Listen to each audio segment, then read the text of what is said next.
Bonjour à tous. Comment allez-vous? Je suis très heureux de vous recevoir ce matin à ce culte du dimanche et je suis surtout très heureux d'être au milieu de vous ce matin. Ça fait 2 dimanches que je n'étais pas dans la ville et vraiment je suis dans la joie de savoir que vous êtes là ce matin présents afin que nous puissions ensemble adorer le Seigneur. Quelqu'un a-t-il été béni par ce temps de louange et d'adoration à la gloire de l'agneau? Alors aide-moi encore à dire aux voisins, bonne fête de Pâques. C'est ici que nous allons donc naviguer pendant ces 4 dimanches. Ça sera toute une série, ça commence aujourd'hui. Et je voudrais rappeler ou informer par la grâce de Dieu que ressusciter ne va juste pas être une prédication, ça va devenir un programme, une célébration que nous serons en train de faire chaque année. Ça va dépasser le cadre de la simple église locale que nous sommes. Ça va devenir une vraie célébration pour tous ceux qui reconnaissent Jésus comme étant le chef et le consommateur de leur foi, lui qui a payé ce grand prix de sa propre vie à la croix pour que nous soyons rachetés. Aujourd'hui, nous allons exploiter le texte de Jean chapitre 12 à partir du 20e jusqu'au 30e verset. Je lis au nom du Seigneur. Quelques Grecs du nombre de ceux qui étaient montés pour adorer pendant la fête s'adressèrent à Philippe de Bethsaïda en Galilée et lui dirent avec instance. Ils dirent avec instance. Quelqu'un m'aide à dire avec instance.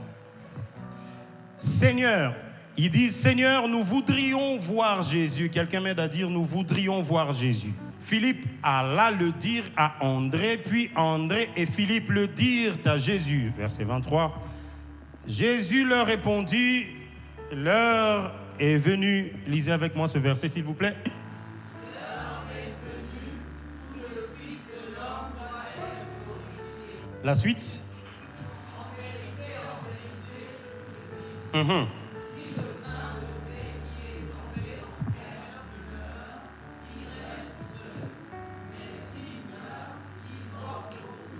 Très bien. Celui qui aime sa vie la perdra et celui qui hait sa vie dans ce monde, c'est une nuance très importante, la conservera pour la vie éternelle. Si quelqu'un me sert et qu'il me suive. Et là où je suis, là aussi sera mon serviteur. Si quelqu'un me sert, le Père l'honorera. Maintenant, mon âme est troublée. Que dirais-je? Père, délivre-moi de cette heure. Mais c'est pour cela que je suis venu jusqu'à cette heure. Père, glorifie ton nom. Et une voix vint du ciel. Je l'ai glorifié et je le glorifierai encore. Verset 29. La foule qui était là et qui avait entendu, ils ont entendu le son de la voix du Père qui a dit « Je l'ai glorifié et je les glorifierai encore ». Ils n'ont pas distinctement entendu les paroles, mais ils ont entendu quelque chose. Produire un son. Ils ont pu percevoir un son et non pas intelligiblement ce que le son disait. C'est là que vous ferez la différence entre un bruit et un son. La foule disait que c'était un tonnerre. Vous avez vu? Ils ont entendu juste quelque chose. Jésus a dit, Père, glorifie ton nom. Il dit, je l'ai glorifié et je le glorifierai encore. Ils entendent un bruit, boum, je ne sais pas ce qu'ils ont entendu. Ils ont dit, oh, c'est un tonnerre. Et d'autres disent, c'est un ange qui lui a parlé. Oh, ils sont quand même sensibles. Ce n'est pas un ange qui a parlé. C'est qui a parlé? C'est celui à qui il a adressé la prière, le Père. Les étudiants d'Apollos se retrouvent déjà quand je dis ce genre de détails. Jésus dit, ce n'est pas à cause de moi que cette voix s'est fait entendre. C'est à cause de vous. Amen. Je vous donne 3 informations importantes puisque nous allons commencer toute une série le dimanche prochain. Je reviendrai sur d'autres détails. Aujourd'hui, je n'ai plus beaucoup de temps parce que vous n'avez pas été super ponctuels à venir au culte aujourd'hui. Donc, je vous accuse que le Seigneur vous entende et qu'il vous pardonne. Toi qui attends qu'il soit 10 heures pour que tu quittes la maison, que Dieu te pardonne seulement. 3 informations importantes. Ce chapitre commence par l'épisode où Jésus revient à Béthanie, où il avait ressuscité Lazare. Ça ne vous dit peut-être rien. Mais vous allez vous rendre compte que au chapitre précédent, donc le 11e, le Seigneur ressuscite Lazare. Et la Bible dit que beaucoup de gens, même au chapitre 12e, beaucoup de gens quittaient le cercle des pharisiens et commençaient à croire en Jésus à cause de la résurrection de Lazare. Et donc, les Juifs ont aussi décidé de tuer non seulement Jésus, mais Lazare également, parce qu'il était devenu, le simple fait qu'il soit vivant, était devenu un danger pour leur confort doctrinal. Le simple fait que Lazare soit revenu à la vie et qu'il soit le témoignage de la puissance de la résurrection par Jésus, sa vie devient une menace pour certaines personnes qui voudraient bien garder leur façon de vivre et de servir Dieu. Les pharisiens, ils n'étaient pas contre Dieu, ils étaient juste contre quelque chose que Dieu ferait, qui sort de leur logique humaine. Eux, ils ne sont pas habitués de cette façon-là. Ils sont habitués à servir Dieu. Comme Moïse a écrit dans la loi, ils ont le modèle de leur père. Alors Jésus vient juste compliquer la tâche. Et donc, Lazare, qui n'est qu'une, je vais dire ça à la manière des hommes, une victime de la grâce et de la puissance de la résurrection, devient l'objet de controverse. Et donc, on décide de le tuer parce que les gens croient en Jésus à travers lui. Frères et sœurs, le jour où Dieu fera de vous un panneau publicitaire de sa gloire et de sa puissance, les gens ne vous aimeront pas forcément. Quand le Seigneur ressuscitera tout ce qui est mort dans votre vie, le fait que vous deveniez une preuve que les gens qui guérissent de ce genre de maladie deviennent un sujet de la gloire de Dieu autour de vous, ceux qui voudraient vous voir dans cette position ne vous aimeront pas forcément. Les gens ne vous haïssent pas vous, ils haïssent l'œuvre de Dieu en vous. Quand vous n'étiez pas extraordinaire comme vous l'êtes aujourd'hui, vous n'aviez aucun problème. Tout allait comme sur des roulettes. Il y a des gens qui ont constaté que quand ils ne priaient pas beaucoup, quand ils ne suivaient pas le Seigneur comme ils le font aujourd'hui, quand ils n'étaient pas assez engagés dans les choses de Dieu, ils avaient moins de combats. Il y a des gens qui disent, pasteur, depuis que j'ai commencé à jeûner, à prier, on dirait que les choses se sont empirées. Les choses ne se sont pas empirées. Tu es devenu un panneau publicitaire de la puissance de la résurrection de Dieu. Ce qui fait que ceux qui en veulent à ta vie, ce n'est pas vraiment toi qu'ils veulent tuer, c'est la chose qui vit en toi qu'ils veulent tuer. Lazare ne vit plus avec une vie ordinaire, il vit avec une seconde vie que Dieu lui a donnée. Le parfum a été déversé aux pieds de Jésus, mais la précision c'est que Jean dit c'était 6 jours avant la mort de Jésus, 6 jours avant la Pâque. La Pâque, c'est l'une des 3 grandes fêtes que les Juifs célébraient, que Dieu avait instituées. Il y avait entre autres la Pâque, il y avait la Pentecôte, il y avait la fête de Tabernacle. Je vous ai déjà dit ça une fois ici. C'est toujours bien de rappeler pour ceux qui sont nouvellement arrivés afin qu'ils sachent. Jésus s'est présenté comme étant l'agneau de Dieu qui va accomplir le sacrifice le plus parfait et le plus total pendant justement la saison où ils sont en train de célébrer l'agneau qui a été immolé à l'époque de Moïse, là-bas dans Exode chapitre 12, et vous avancez vers les chapitres qui suivent. Les Juifs célèbrent la Pâque parce qu'ils se souviennent, ils se remémorent de cette délivrance que le Seigneur leur a accordée, mais ça a été marqué par la mort d'un agneau et le sang qui a été versé. Et même le sang qui a été versé de cet agneau immolé a été appliqué sur les linteaux de leur porte, de manière à ce que quand l'ange exterminateur était en train de passer, qu'ils reconnaissent le signe du sang et qu'ils passent outre. Cet épisode a été vécu. À chaque fois que les Juifs se souvenaient de la Pâque, ils se souvenaient de cette grande délivrance, de cette grande libération que le Seigneur a opérée pour eux. Jésus, en se donnant comme l'agneau immolé de Dieu, il a versé de son sang afin de nous libérer de la puissance de la mort et du péché. Si un peuple physiquement a été esclave de Pharaon et des Égyptiens, vous qui êtes devenus enfants de Dieu à cause ou grâce au sacrifice de la croix, eh bien, vous l'êtes par le fait que Jésus a versé de son sang pour vous libérer de la puissance de la mort et du péché. Pourquoi 6 jours avant la Pâque? Parce que Jésus, la même chose qu'il a dit quand vous lirez Luc chapitre 7 à partir du verset 36 ou 37, vous irez jusqu'au verset 50e. Vous verrez que là-bas aussi, il est relaté l'histoire d'une femme qui verse du parfum aux pieds de Jésus. Mais cette fois-là, Jésus dit, elle a déjà embaumé mon corps pour le jour de la sépulture.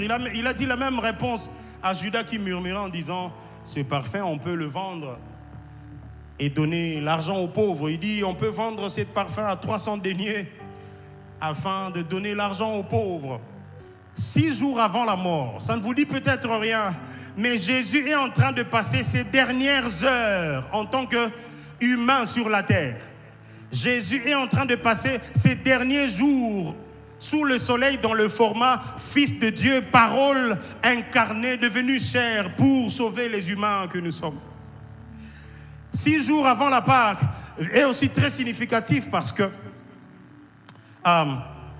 quand on verse ce parfum sur son corps, il dit « C'est pour embaumer mon corps que ce parfum a été versé. » Je prie que dans cette église, Dieu réveille la sensibilité de quelqu'un, puisque nous parlons de la résurrection aujourd'hui et les dimanches qui vont venir. Que Dieu commence par ressusciter premièrement ta sensibilité aux besoins urgents qui sont dans le cœur de Dieu. Que quand tout le monde ne verra rien, que tu dises j'ai vu un petit nuage en forme de paume de main, je sais et je sens qu'il va pleuvoir. Toi, à cause de la sensibilité que l'Esprit va ressusciter pendant ces 4 dimanches, tu percevras dans ton esprit que le Seigneur a commencé quelque chose. Et puis son entrée triomphale, ça c'est à partir de verset, je crois, 12e. On parle de Jésus qui entre triomphalement à Jérusalem, montant sur un anon. Il est en train de faire son entrée triomphale. On a mis des rameaux, on a mis des habits. On était en train de chanter béni soit celui qui vient au nom du Seigneur. On chantait Hosanna au fils de David. Et il faisait son entrée. Il y avait même des pharisiens qui étaient gênés en disant mais pourquoi on chante pour lui comme si c'était lui le roi qu'on attend? Eh bien, il dit si eux ils se taisent, même les pierres crieront à leur place. Alors, après ces événements, après cette entrée, il est parti au temple. Vous savez comment ça s'est passé. Il a chassé les gens qui vendaient là-bas à l'intérieur. Il a remis de l'ordre. Il leur a rappelé le fait que la maison de Dieu était censée être une maison de prière. Après cela, il est parti à Béthanie. Ouh! Un jour viendra, je vous parlerai bien de Béthanie. La ville où résident Marthe, Marie et Lazare. Jésus, au chapitre 11, tu étais à Béthanie. C'est là que tu as ressuscité Lazare. Après avoir fait une entrée aussi spectaculaire, Jésus va chez Marie, Marthe et Lazare. Et ils sont à table en train de manger. La Bible dit, parmi les gens qui mangeaient à table, quand Marie est venue verser du parfum au pied de Jésus, il y avait aussi Lazare que Jésus a ressuscité. Je suis en train de prier que le miracle que Dieu accomplira dans ta vie te rapproche davantage de sa table. On se rend compte que cette personne est beaucoup trop bénie. Mais plus il est béni, plus il est attaché au Dieu qui lui a accordé ce miracle. En temps normal, tu sais que toi, tu ne devrais pas vivre ce que tu vis. Mais quand Dieu aura fait ce miracle pour toi, je prie que ce miracle te rapproche de la table du Seigneur. C'est là que tu diras comme David, il dresse devant moi une table en face de mes adversaires. Il oint d'huile ma tête et ma coupe déborde. Ce matin, je priais encore, je disais, comment est-ce que l'huile qui coule sur la tête peut-elle remplir la coupe qui est sur la main? Ce sont les choses spirituelles dans ton esprit qui bénissent ce que tu fais entre tes mains. Jésus ne t'a pas guéri pour que le moment où il t'attend à table, tu sois en train de faire autre chose. Jésus ne t'a pas ressuscité pour que le moment où il attend que tu lui donnes la gloire, que tu serves de témoignage. Souvenez-vous, les pharisiens voulaient aussi faire mourir Lazare parce qu'il devient finalement gênant. À chaque fois que les gens le voient, ils se disent on ne peut plus contester à la puissance de ce monsieur. Franchement, ça devient trop évident. Je prie que ta vie devienne l'évidence selon laquelle le Dieu en qui tu as cru est capable de faire revenir à la vie ceux qui étaient déjà morts. Tu vois, non? C'est que l'âge a commencé à tuer dans ta vie. Jésus le fait revenir à la vie. C'est que ton entourage a commencé à tuer dans ta vie. Jésus le fera revenir à partir de ce dimanche à la vie. Il y a des entourages comme ça. Quand tu leur dis le genre de choses qui te montent dans le cœur, le genre de choses dont tu es convaincu, les genres de choses que tu veux commencer à faire, ils te diront, toi tu as déjà vu quelqu'un en pointe noire faire ça. Alors dis-leur, si Dieu ne l'a jamais fait pour quelqu'un autour de nous, les gens auront l'exemple à partir de ce qu'il fera avec moi en premier. On va prendre 4 dimanches à parler de ressusciter, imaginez. Il n'y a aucun aspect de ta vie qui va rester dans une forme de mort ou bien dans une forme de entre la mort et l'éveil ou dans une forme de bon, ça va tout doucement ou dans une forme de bon, je vois mais je vois les hommes comme les arbres. Après ces 4 dimanches, il n'y a aucun aspect de ta vie qui ne sera visité par la puissance du ressuscité. Ce chapitre parle des Grecs qui sont venus et ils ont dit à Philippe, Seigneur, nous voudrions voir Jésus. Quelle belle formule de politesse, de courtoisie et de civilité. Seigneur, nous voudrions voir Jésus. Philippe, il est trop réfléchi. Philippe, ce n'est pas les gens à affronter direct le maître. Nous voudrions voir Jésus. Lui, il ne va pas voir Jésus directement, il va voir André. Il lui dit, André, ces gens-là veulent voir Jésus. En plus, ce sont des Grecs. Qu'est-ce que les Grecs viennent faire dans une fête des Juifs? Alors, il y a 3 explications pour ça. La première, c'est qu'ils sont vraiment grecs, littéralement grecs, des hellénistes, des ressortissants de la Grèce, bien entendu, et qui ont commencé à fréquenter ou à croire au Dieu des Juifs, le Dieu d'Abraham. Et donc, on les appelle les prosélytes dans ce cas. Deuxième cas de figure, ce sont les Juifs de la diaspora qui vivent dans les territoires des Grecs, je voulais dire. Troisième cas de figure, ce sont simplement les païens. Quelquefois aussi, la Bible, pour exprimer justement ceux qui ne sont pas juifs, on dit soit les juifs, soit les grecs. Vous vous souvenez de l'apôtre Paul, qu'ici grec ne veut pas forcément dire grec comme étant habitant ou celui qui a la nationalité de la Grèce. C'est juste tous ceux qui ne sont pas juifs, ils peuvent être qualifiés de grecs. Ces gens, donc vous avez compris un peu le topo, ils disent à Philippe qu'ils veulent voir Jésus. Pourquoi on ne sait pas? Philippe non plus n'a pas demandé pourquoi on veut le voir. Le jour arrivera où beaucoup de gens viendront, ils diront, nous voulons voir le pasteur. En ce moment-là, c'est le frère Chris V qui sera le protocole rapproché. Et il leur dira, est-ce que vous avez rendez-vous? Il leur posera la question, est-ce que vous vous êtes fait enregistrer le dimanche quand on donnait l'annonce là-bas que quand ils vont voir le pasteur, il faut voir Papa Lazario à la fin? Les Grecs veulent voir Jésus. Ils disent à Philippe, Philippe va dire à André, et les deux vont voir Jésus. Franchement, je suis choqué par la réponse de Jésus. Seigneur, les Grecs veulent te voir. Écoutez la réponse de Jésus au verset 23.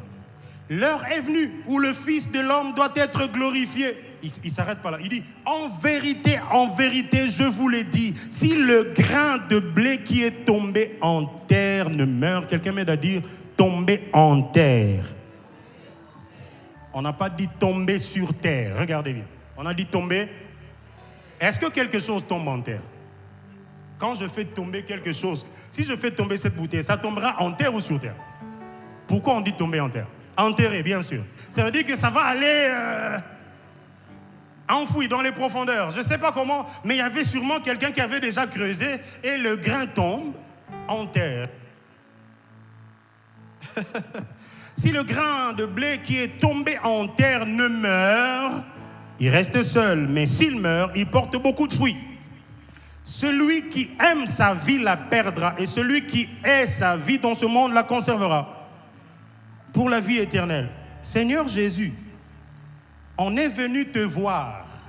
On n'est pas venu chercher un enseignement sophistiqué qui va encore nous compliquer la vie. Les Grecs veulent te voir. Soit tu veux les rencontrer, soit tu les laisses partir. J'ai comme l'impression que Jésus a donné la réponse à ce pourquoi les Grecs sont venus les chercher. Il n'est pas parti du coq à l'âne. Il dit, ah, ils sont venus me chercher. Souvenez-vous que Jésus utilise beaucoup la pédagogie d'opportunité. Beaucoup de gens emmènent leurs petits-enfants et dès qu'ils approchent comme ça, les disciples commencent à les chasser. Vous vous souvenez? Qu'est-ce qu'il a dit? Pourquoi? Jésus a toujours eu un enseignement à donner au sujet du royaume de Dieu. Mais ce jour-là, il a saisi l'opportunité d'utiliser les enfants comme étant le matériel didactique par lequel il veut faire passer une leçon. Jésus a toujours voulu leur donner la notion selon laquelle si un grain de blé ici, prenez ça comme tous les autres grains qui produisent les genres de farine, hein, pas juste blé, ça peut être l'orge, ça peut être même le maïs. Prenez Surtout dans notre contexte ici, prenez le maïs pour que ça soit beaucoup plus clair dans votre esprit. Il saisit l'opportunité de la demande des Grecs afin d'enseigner une vérité spirituelle concernant le royaume. Mais beaucoup plus concernant sa mort. Il dit, il commence par dire, l'heure est venue où le Fils de l'homme doit être glorifié. Seigneur, les Grecs veulent te voir. Il n'a pas dit, allez leur dire, Seigneur, les Grecs veulent te voir. L'heure est venue où le Fils de l'homme doit être glorifié. En vérité, je vous le dis, si le grain de blé qui tombe en terre ne meurt, il reste seul. Mais s'il meurt, il portera beaucoup de fruits. Celui qui aime sa vie la perdra. Celui qui acceptera de perdre sa vie dans ce monde la conservera pour la vie éternelle. Ok. Qu'est-ce que Jésus voulait dire ici? Je voudrais vous partager ces quelques vérités. Ce n'est qu'en introduisant cette série, on a tous les autres 3 dimanches pour aller dans des très bonnes choses que le Seigneur a prévues pour nous. Première vérité pour aujourd'hui, la résurrection est un signe du temps parfait de Dieu. Je vais revenir sur ce que je viens de dire tout à l'heure. La résurrection est un signe du temps parfait de Dieu. Partant juste de ce texte que je viens de lire tout à l'heure, les Grecs lui disent, Seigneur, Philippe et André lui disent, Seigneur, les Grecs veulent te voir. Ils sont venus à la fête adorer, mais ils ne veulent pas partir sans te voir. Jésus dit, l'heure vient, l'heure est venue où le Fils de l'homme doit être glorifié. Jésus, ça c'est un langage auquel on n'est pas très habitué. Regardez ces versets que j'ai énumérés ici pour vous. Dans Jean chapitre 2, Jésus avait dit à Marie, « Femme, qu'y a-t-il entre toi et moi? Mon heure n'est pas encore venue. » Jésus, on est habitué avec toi, toujours avec le langage de « Mon heure n'est pas encore venue ». Dans Jean chapitre 7, il dit à ses frères qui lui disaient, qui l'incitaient, « Oh, si tu fais des grandes œuvres, pourquoi tu ne montes pas à Jérusalem pour que les gens aussi voient, pour qu'un plus grand nombre voie ce que tu fais ?» Jésus leur dit, mon temps n'est pas encore arrivé. Vous, votre temps est toujours là. Moi, je ne fonctionne pas par opportunisme. Je fonctionne dans le timing parfait de Dieu. Dans Jean chapitre 7, verset 30, la Bible dit, les Juifs cherchaient à l'arrêter, mais son heure n'était pas encore venue. Que dire de Jean chapitre 8? Jésus enseignant dans les temples, ils veulent l'arrêter, mais ils ne peuvent pas parce que son heure n'est pas encore venue. Il y a encore un autre passage dans le même évangile de Jean où la Bible dit, ils voulaient le lapider, mais Jésus se cacha. Ça fait bizarre. Jésus fit quoi? Vous imaginez, on veut lapider quelqu'un, il se cache. Il s'est caché comment? Il s'est caché comment, selon vous?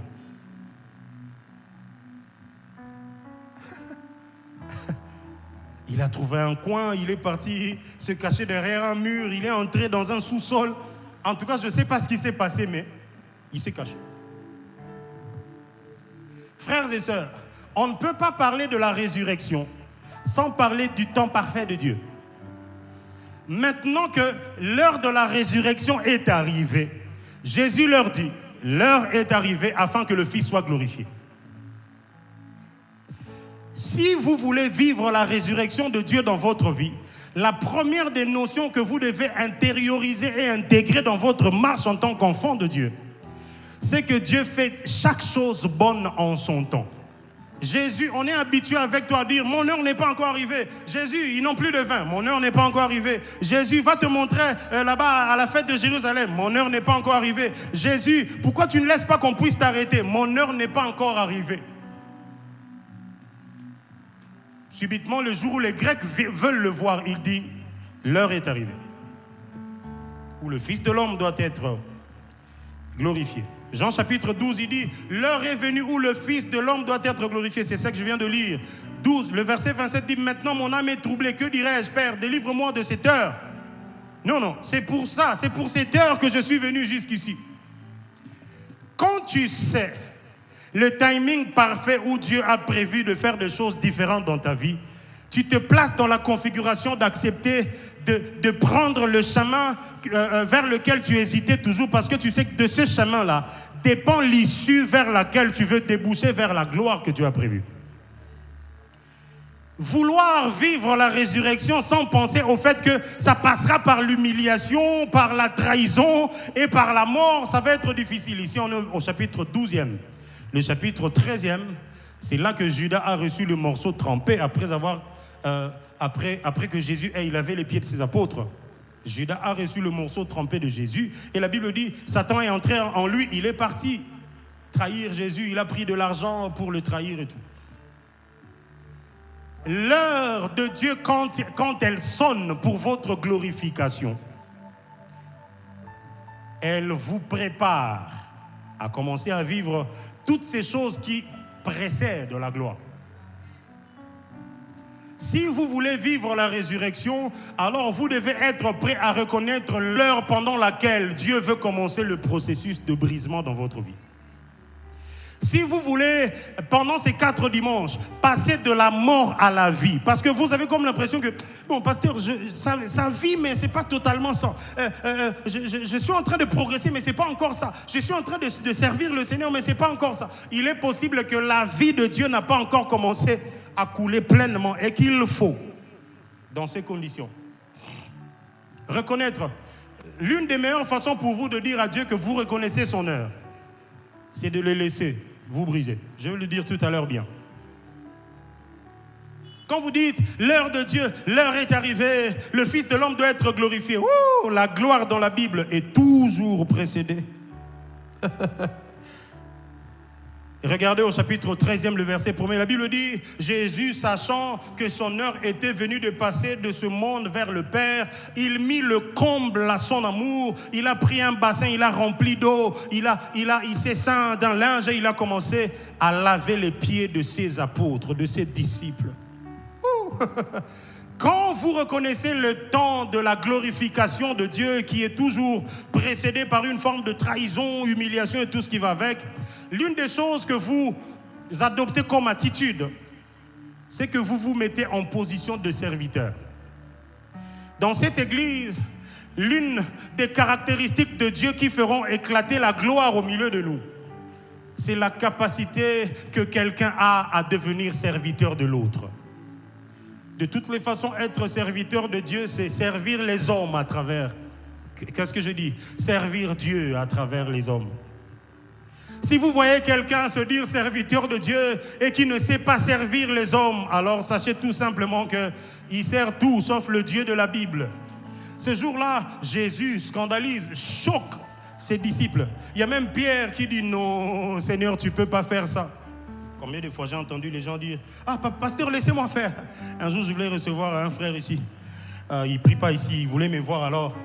Quand on est entré dans mon bureau, et je commence moi-même à balayer mon bureau. J'ai dit « Donne-moi 2 minutes ». Et puis je balaye. Il est venu me chercher un rendez-vous, le bureau n'est pas très propre. Et je balaye rapidement. Et il dit « Non, pasteur, laisse-moi faire. » Genre, non, toi, tu ne peux pas faire ça. Et toi, tu es pasteur. Non, c'est parce que je suis pasteur que je dois te montrer le modèle. Jésus, tu ne peux pas laver mes pieds. Moi, j'ai une question pour vous. Est-ce que vous savez que la gloire se précède par votre attitude de serviteur? Jésus a dit, celui qui veut être le plus grand parmi vous, qui devienne votre serviteur. Demandez à maman, elle s'occupe de nos enfants, elle était là tout à l'heure. Quand on voulait faire notre premier salon, elle m'a dit, pasteur, je voudrais envoyer mon travailleur, je vais le payer pour ça, il travaille chez moi, je voulais qu'il vienne pour ma part et qu'il travaille et tout ça là. C'est vraiment quelqu'un qui est un bon travailleur et tout ça là. Je lui ai dit non. Si on voulait juste faire payer un service, je ne vous aurais pas dit. De toutes les façons, pour enlever, désherber juste ici, ou bien essayer de remblayer là-bas, ben écoute, on peut payer un service pour ça. Comment est-ce qu'on apprendra à tous ceux qui passent ici que quand on sert Dieu, on devient serviteur des hommes? Si on ne sait pas boucher les trous qui les empêchent de passer aisément sur cette avenue qui est voisine de notre temple, là où la gloire de Dieu descend. Frères et sœurs, si vous voulez passer à la dimension de la gloire qui vient après la résurrection, l'une des meilleures attitudes à avoir, c'est être serviteur. Si depuis que tu viens dans cette église, je ne sais pas si c'est le 40e dimanche ou le 40e mois, tu n'as jamais même pris la peine de ramasser un petit bout de papier. Et puis comme par hasard, à chaque fois qu'on finit l'étude, je retrouve toujours une bouteille d'eau par terre, un papier mouchoir. Mais les gens qui jettent ça ne sont pas venus. Et ils ne viennent pas souvent quand on prêche comme ça. Vous voyez, non, les chaises qui sont vides là, c'est les gens qui jettent les papiers mouchoirs et les bouteilles. Quand il finit de boire son eau, il va laisser sa bouteille là. Et il va partir. Mais heureusement qu'aujourd'hui, ils ne sont pas venus. Donc aujourd'hui, à la fin, nickel. Il n'y aura pas ce problème-là. Vous avez vu ça? Quand vous laissez ça comme ça, vous imaginez que qui va ramasser ça?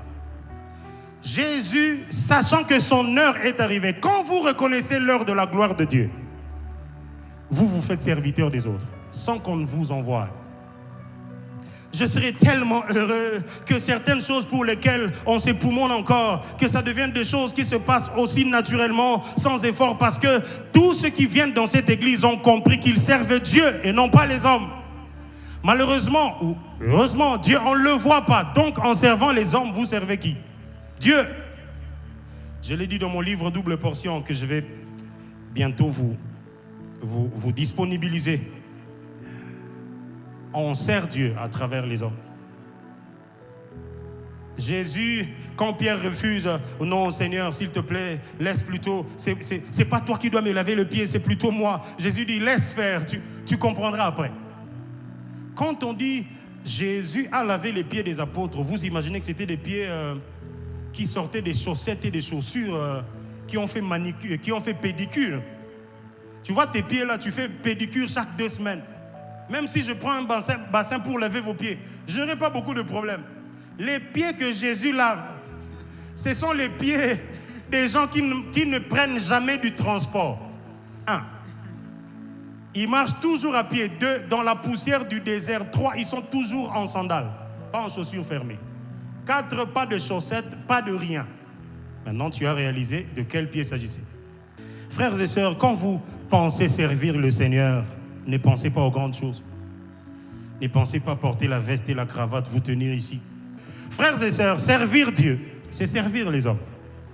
Tu reconnais l'heure de la gloire, l'heure par laquelle Dieu veut te faire passer de quelque chose de minable à quelque chose de glorieux. Commence à servir. Servir Dieu, c'est pas juste ici, quand on vient, le temple est sale, on prend les balais. Même chez vous à la maison. J'étais à Libreville et à Port-Gentil, je vous ai dit, je prêchais à Port-Gentil ce dimanche-là. Alors je leur disais que quand les enfants étaient en vacances, j'étais devenu moi-même le cuisinier de la bouillie des enfants. Mais pour ne pas faire des bêtises, un jour je suis parti réveiller ma femme, je lui ai dit, viens me montrer un peu, donne-moi le tutoriel, comment on fait la bouillie là, des soja. Il faut mettre de l'eau, après tu commences à tourner jusqu'à ça. Ok, c'est bon, on va dormir. Et puis depuis ce jour-là, et puis mes enfants sont toujours dans l'hyperbole comme moi-même. Et puis il y a un petit qui dit, papa, ta bouillie elle est bonne, hein? Et quand je disais ça, les gens étaient en train de Amen. Tu vois les gens d'Amen ou quelqu'un est en train de dire à quelqu'un d'autre, pasteur, t'es ayoka bien. Frères et sœurs, servir le Seigneur, c'est servir les hommes. Qui vous a dit que l'homme ne sert pas sa femme? J'étais en train de parler du timing parfait de Dieu. Quand vous reconnaissez la résurrection est l'un des signes que le temps parfait de Dieu dans votre vie est arrivé. Jésus dit, l'heure est venue où le Fils de l'homme doit être glorifié. Et il sait que l'heure de la mort et de la résurrection arrive. Alors, il met le comble à son amour. Il commence à servir ses apôtres à un niveau où il ne les a jamais servis. Vous voulez montrer aux gens qui vous entourent que vous les aimez autant. Mettez-vous à les servir. Laissez-moi vous dire la deuxième des choses. Il n'y a pas de résurrection sans mort préalable. Pasteur, qu'est-ce que tu essayes de dire ici? Les Grecs expriment le désir de voir Jésus. Quand ils arrivent, Jésus leur dit, en vérité, si le grain de blé qui est tombé en terre, je vous ai fait remarquer l'expression en terre, ne meurt, reste seul. Mais s'il meurt, il porte beaucoup de fruits. Le grain qui est tombé en terre veut dire il est sémé, il est enterré. On l'a dit tout à l'heure. Mais regardez les quelques informations importantes au sujet du grain qui tombe en terre, sous terre. Ce qui meurt, ce n'est pas la germe qui porte la semence de la vie. Ce qui meurt, c'est toute la substance qui entoure la germe. quand on prend un grain et qu'on le sème en terre, ce qui meurt, c'est tout ce qui entoure la partie qui porte la vie du grain. Frères et sœurs, si vous voulez devenir un canal par lequel Dieu va multiplier les disciples ou les gens comme vous, soyez juste sûr que vous êtes capable d'accepter de mourir en vous-même pour que, à travers le sacrifice que vous imposez, les autres reçoivent la capacité de tirer le meilleur de vous. Quand on prend un grain et qu'on le sème, tout ce qui entoure la partie qui porte la vie, c'est ce qui meurt. La deuxième information, c'est que ce qui meurt autour de la germe, c'est ce qui devient la première nourriture et la première substance nécessaire qui va donner la première vie à la germe qui doit pousser.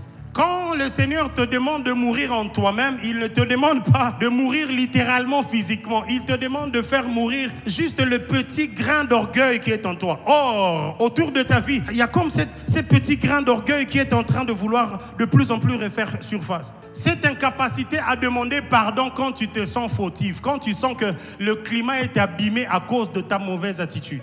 Cette incapacité de revenir vers la personne et lui dire « Je m'étais trompé, excuse-moi ». Accepter de mourir en soi-même, c'est accepter de se débarrasser de ce qui te fait ressentir toi. Moi, si je ne parle pas, je ne veux pas me sentir bien. Ce frère-là, il faut qu'il sache qu'on ne joue pas avec moi. Il y a même des gens qui demandent, est-ce que tu sais qui je suis? Normalement, je devais savoir, tu es enfant de Dieu. Est-ce qu'il y a quelque chose d'autre que je devais savoir de plus que ça? Il y a même des gens, en disant ça, il fait allusion au nom de sa famille. Eh, nous, dans ce pays, on a un nom. On n'est pas n'importe qui.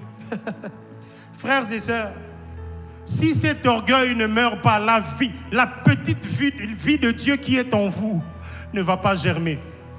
Si cette tendance à vouloir être vu des hommes, à être glorifié, cette incapacité à demander pardon, cette incapacité à se dépouiller de ce qui te revient de droit, c'est ce que la Bible dit au sujet de Jésus. Lui qui était pleinement Dieu, il n'a pas regardé cette égalité comme une proie à arracher. Mais il s'est dépouillé lui-même. Jésus, on ne lui a pas dépouillé sa royauté ni sa divinité. Mais regardez, tomber en terre veut dire une chose. Mourir en soi-même, je voulais dire. Accepter de soumettre son pouvoir dans le vouloir de Dieu. Regardez, Jésus, quand il prie à Gethsémane, il dit, il a prié, il a pleuré, il a prié, il a insisté. Et puis enfin, il conclut en disant, Père, non pas ce que je veux, mais ce que tu veux. Jésus, on est venu l'arrêter. Pierre sort le couteau, il coupe l'oreille de quelqu'un.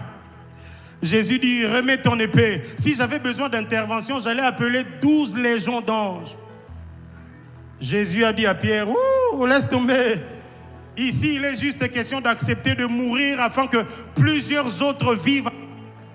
Frères et sœurs, est-ce que vous êtes prêts à soumettre votre pouvoir dans le vouloir de Dieu? Mourir en soi-même, c'est être capable de dire je peux faire ceci, mais je décide de ne pas le faire parce que je veux accomplir la volonté de Dieu. Quand on te parle mal et que tu sens ton cœur gonflé au point que non, je ne peux pas laisser passer comme ça. Tu entends vraiment cette voix qui te dit hey, ça là quelque chose. À l'époque, on nous disait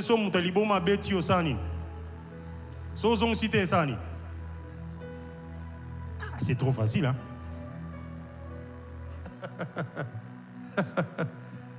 Vous avez vu ça? Parce que on se dit non, pasteur, il peut quand même pas faire ça. J'ai suivi une émission, mais moi ça m'a choqué grave cette émission. C'est la première fois que je vois ça. On a invité une dame, on invite les gens qui ont des problèmes, qui ont besoin de conseils, de suivi psychologique, etc. Alors le monsieur qui est venu parle de sa femme qui est pasteur. Mais en fait, il l'a rencontrée quand elle chantait encore à l'église. Elle était chanteuse. Dès qu'il a été invité pour la première fois, il a rencontré la dame qui chantait. Elle a dit, ouh, ça c'est le genre de femme que le médecin m'a prescrit. Donc à la fin, il va voir la dame, il lui dit, moi je suis intéressé. La dame dit, si tu veux devenir mon mari, alors il faut que tu croies en Jésus et que tu viennes à l'église et que tu viennes enfant de Dieu. Il a dit, d'accord. Donc il a cru en Jésus, il est devenu enfant de Dieu. Il commence à venir à l'église et donc, Après, bon, il cherche à faire comme tous les jeunes. La femme lui dit, non, moi, jusqu'à ce qu'on va se marier, et puis tu vas me connaître. Donc le gars, il rassemble l'argent, il va payer la dot, il épouse la femme dans toutes les étapes, et puis il devient sa femme. Et puis, quelques années après, la femme il dit que voilà, elle a un appel de Dieu, elle veut devenir pasteur pour sa propre église et tout.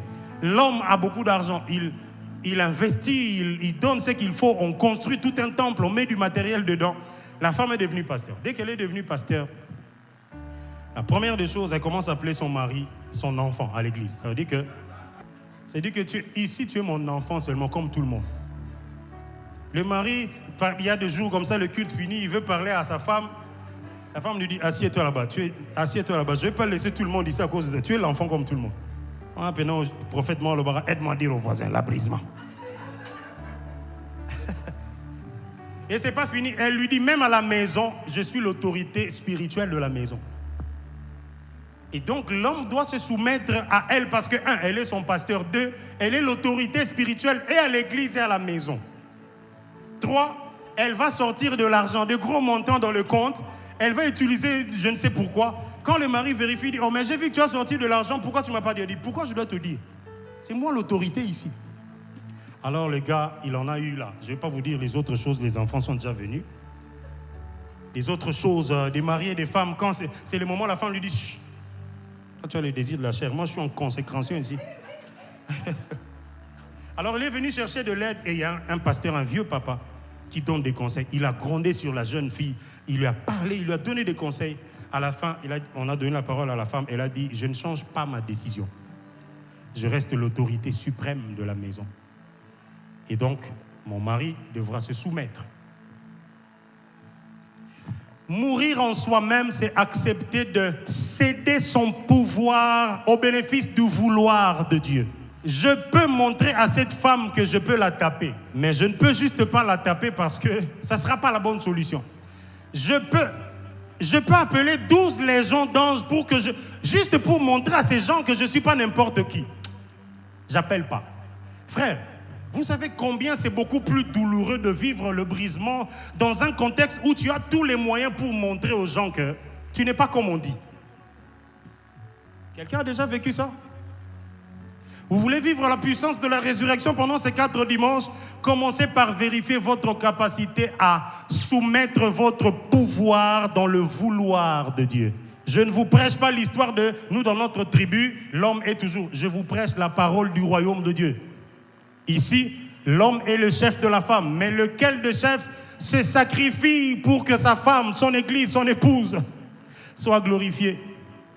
Si tu veux vraiment qu'on sache à quel point tu es chef, fais comme Jésus pour son église. Il la glorifie, il la purifie, il l'améliore chaque jour afin que l'église soit présentée sans tache, ni ride, ni quelque chose de semblable. Vous voulez savoir à quel point vous êtes chef dans votre foyer? Montrez-nous juste la version que vous avez prise de votre femme quand elle n'était pas encore votre épouse, elle était la fille de ses parents. Et celle qu'elle est devenue après 5 ans. Tu l'avais eue, elle avait un bac. 7 ans après, elle a toujours un bac. Qui l'a condamnée à ne pas évoluer dans la vie? Qui vous a dit que parce qu'elle est devenue mère des enfants, elle ne peut pas pousser loin ses études et regarder sa vie en grand? Est-ce que tu peux soumettre tes moyens, ta force, ton intelligence, tes relations, tes capacités, tout ce que tu vaux? Frères et sœurs, est-ce que vous êtes capables de soumettre votre pouvoir? Le côté qui fait que quand vous agissez ainsi, on sent que c'est vous. Vous dites, je laisse tomber. Vous vous souvenez de Jésus quand on venait l'arrêter? Il disait, qui cherchez-vous? Quand il répondait, Jésus de Nazareth, il disait, c'est moi. Ceux qui sont venus l'arrêter faisaient quoi? Ils tombaient. Il a fait ça à 2 reprises. Il a dit, oh, qui est-ce que vous êtes venus chercher? Jésus de Nazareth, c'est moi. Il tombe, boum. Oh, le simple fait qu'ils disent que c'est moi, ça dégage une telle puissance qu'ils ne peuvent pas résister, ils tombent. Si c'était toi et moi, ils allaient sentir que je suis un homme de feu.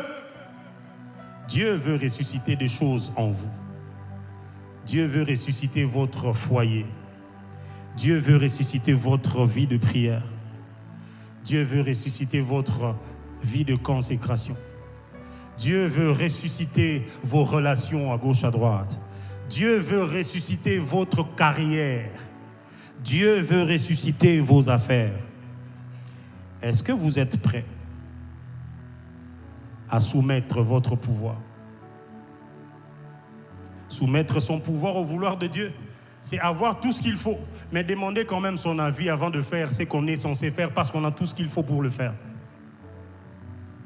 Ah, moi 3 millions, mais commerce, Dubaï. Est-ce qu'avant que Dubaï, on s'assure qu'il n'y a que l'argent qui compte pour que tu réussisses?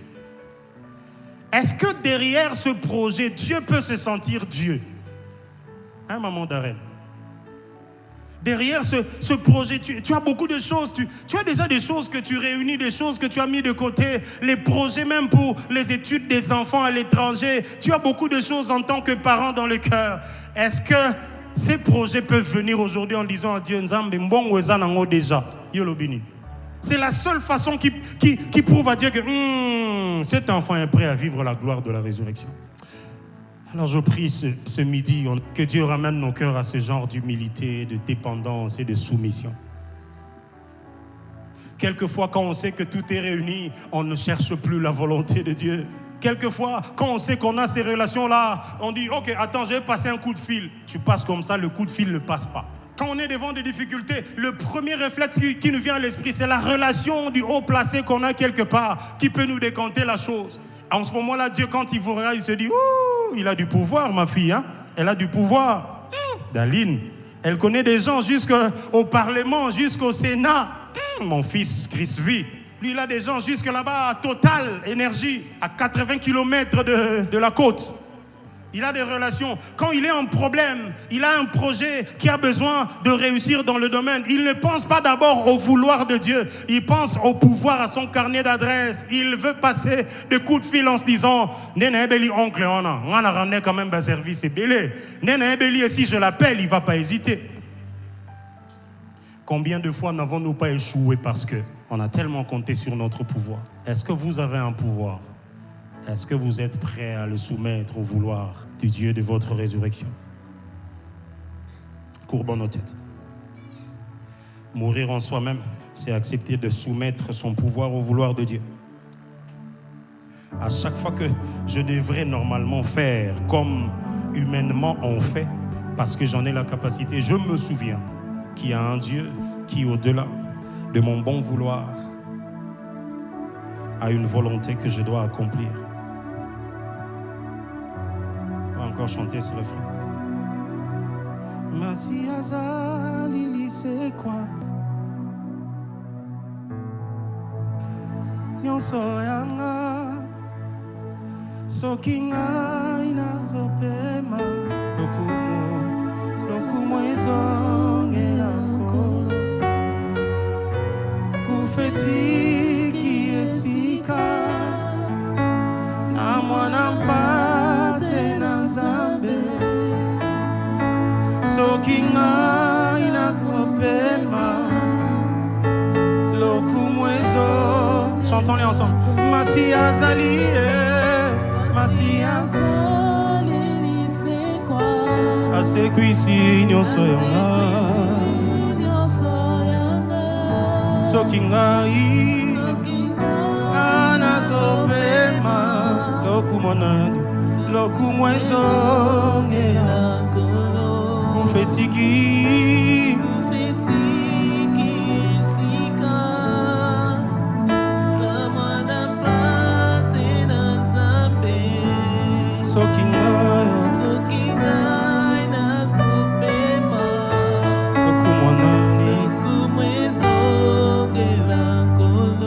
Est-ce que tu peux juste élever une prière, cible juste un domaine de ta vie où tu sens que tu as le pouvoir mais que tu n'as jamais soumis au vouloir de Dieu, où tu sens que tu en as déjà les moyens, tu en as les compétences, tu en as déjà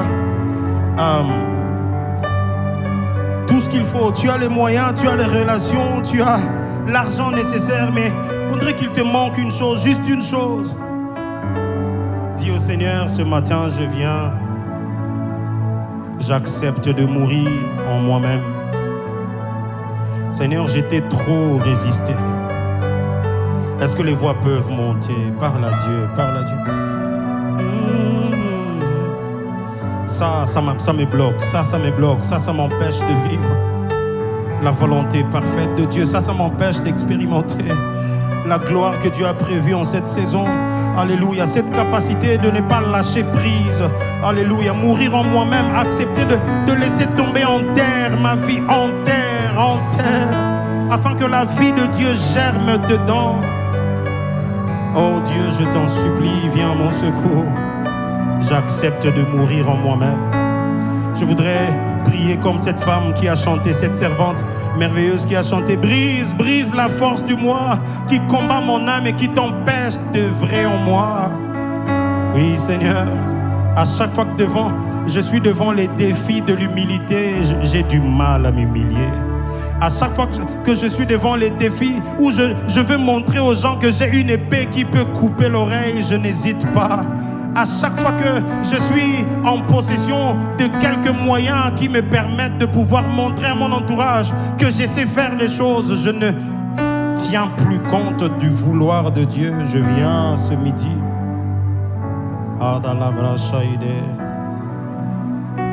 Seigneur, pour ce projet, cette fois-ci, je voudrais dépendre de ton vouloir.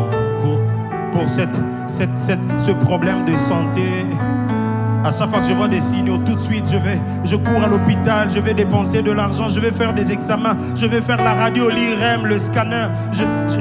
J'essaye d'utiliser mes moyens sans vérifier quel est le vouloir de Dieu. Qu'est-ce que Dieu veut tirer comme gloire à travers cette situation? Père, s'il te plaît, cette fois-ci, je voudrais soumettre mon pouvoir. Mais avant d'aller à l'hôpital, je voudrais implorer la volonté bienveillante de Dieu. Seigneur, l'argent j'ai mis de côté pour que les enfants aillent aux études ailleurs, mais je voudrais consulter ta volonté. Combien j'ai mal en tant que parent de voir que mes enfants ne sont pas dans le genre d'école que je voudrais, mais je soumets mon pouvoir à ton vouloir. Apprends-moi à obéir même quand j'ai les moyens de faire autrement. Apprends-moi à obéir même quand j'ai la capacité de trouver un plan B. Et si Dieu disait non à cette relation dans laquelle je me suis déjà investi, je dirais: Seigneur, tu as déjà vu, j'ai beaucoup investi, je ne peux plus faire marche en arrière. Non.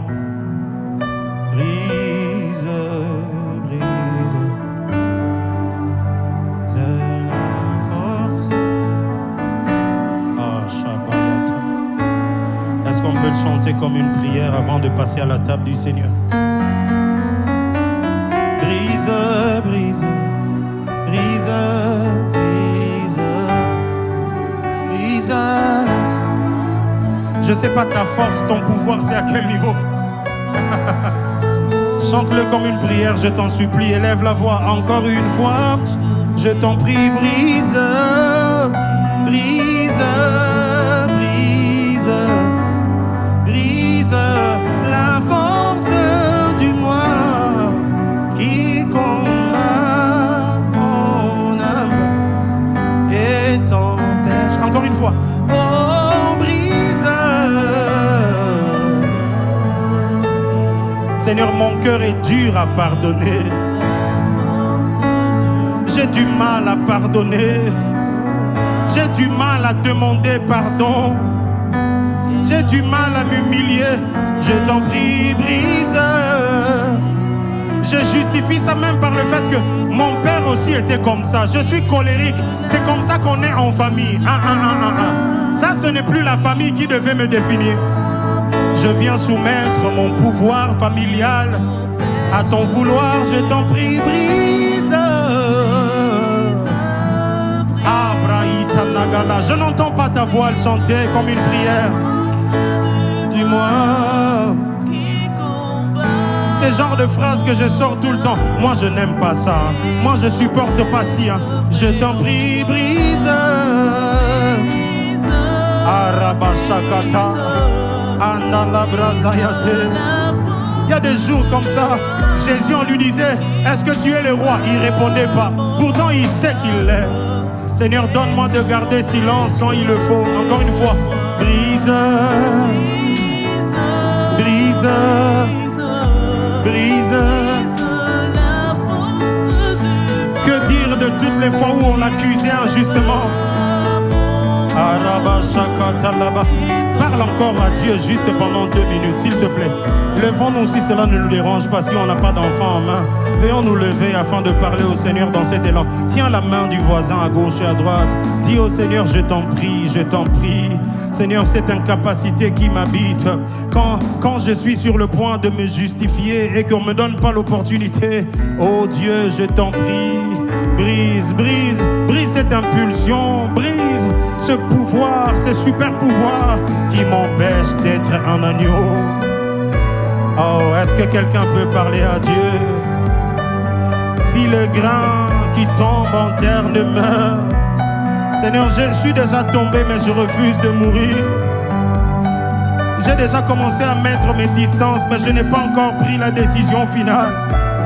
Il m'arrive quelquefois de bien agir, mais je n'ai pas encore réussi totalement. Je suis déjà tombé en terre. On dirait que je ne me laisse pas mourir. Est-ce que quelqu'un est en train de parler à Dieu? Brise, brise. Arabashadi abrade. Brise, brise.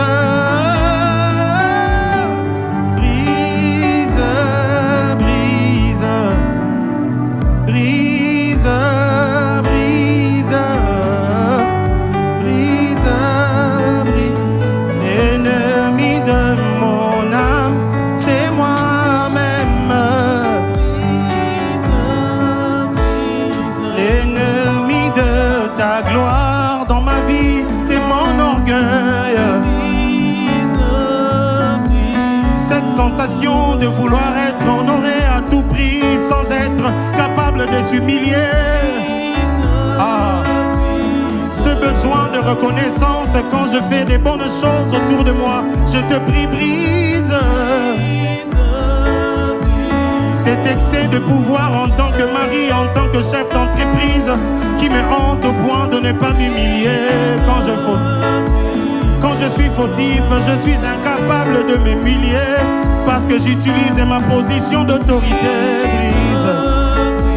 Quand tu veux gagner une âme à travers moi, je ne te laisse pas passer par ma vie. Brise.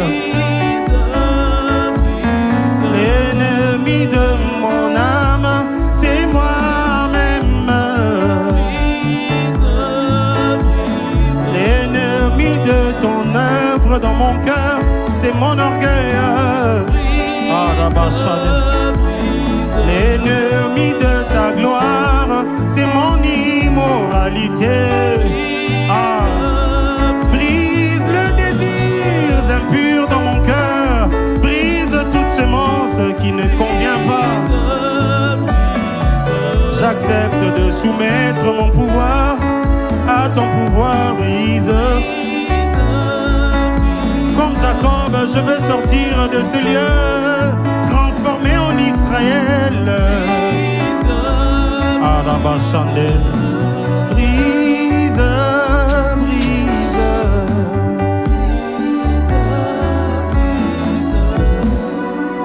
Oh Shaddai, Père, merci pour ta parole, oui, merci pour ta parole, oui, merci pour ton esprit qui nous rappelle au-delà de ce qu'on a entendu en quelques mots, la vraie chose qui doit être fixée en ce midi, le vrai défi qui doit être relevé dans notre marche, le vrai besoin qui a besoin d'être touché dans notre cœur. Seigneur, pas en général, de manière particulière, cette chose-là, cette envie-là, ce besoin-là, alléluia, cette sensation-là, cette impulsivité-là, ces désirs-là enfouis dans le cœur, que les gens ne voient pas, qui ne reviennent qu'à une certaine heure, dans certaines conditions. Brise! Ça t'empêche de glorifier ton nom à travers ma vie. Ça t'empêche de manifester ta puissance. Oh, toi le ressuscité. Il n'y a pas de résurrection sans mort. Il n'y a pas de mort sans acceptation de tomber en terre. Seigneur, je suis trop sur mon piédestal, je suis trop sur mes hauteurs. J'ai du mal à tomber par terre, j'ai du mal à tomber en terre pour mourir. Brise-moi. Je veux ressusciter. Mais comment ressusciter si je ne meurs pas?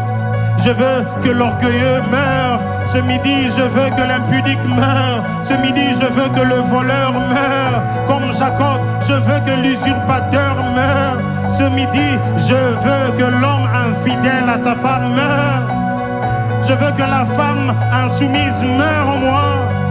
Et que la version de la germe de la nature de Dieu grandisse. Jean-Baptiste a dit, il faut qu'il croisse et que je diminue. Il faut que sa vie croisse et que la mienne diminue et disparaisse.